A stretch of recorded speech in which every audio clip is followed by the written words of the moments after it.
Әбдікәрімова желіде көкірегін көкке көтеріп жүретін адамдар туралы жазбасын жариялап, елді ойландырып қойды. Оқырмандар Қайрат Нұртастың әйелі азулы сөздерін кімге арнағанын біле алмай әлек болған. Отандық эстрада жұлдызының жары өзін өзгенің алдында биік ұстайтын жандар жайында сөз қозғап, оларға қатысты бар ойын айтып тастады. Жұлдыз Әбдікәрімова көкірегі жер бетіне сыймағандарға Instagram парақшасында азулы жазба арнаған.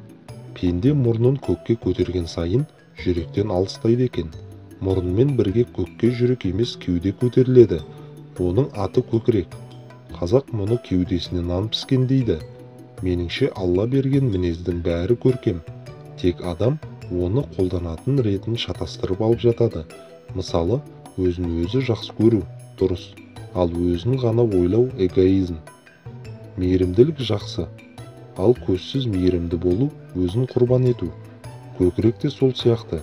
Өзге жаншап таптамас үшін, өзімізді қорғау үшін берілгендей.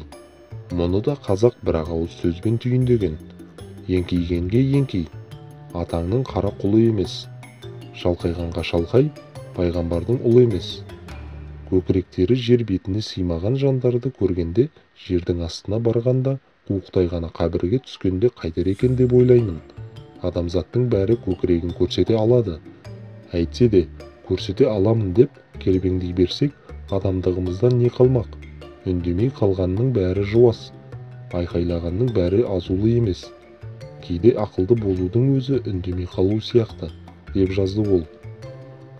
Желі қолданушылары бірден Қайрат Нұртастың жары жариялаған жазбаны қызу талқылап, оны кімге жолдағанын білуге тырысты. Олар азулы сөздердің қай жанға арнап жазылғанына қатысты өз болжамдарын айтқан. Алайда Жұлдыз Әбдікәрімова олардың бірін де растаған жоқ.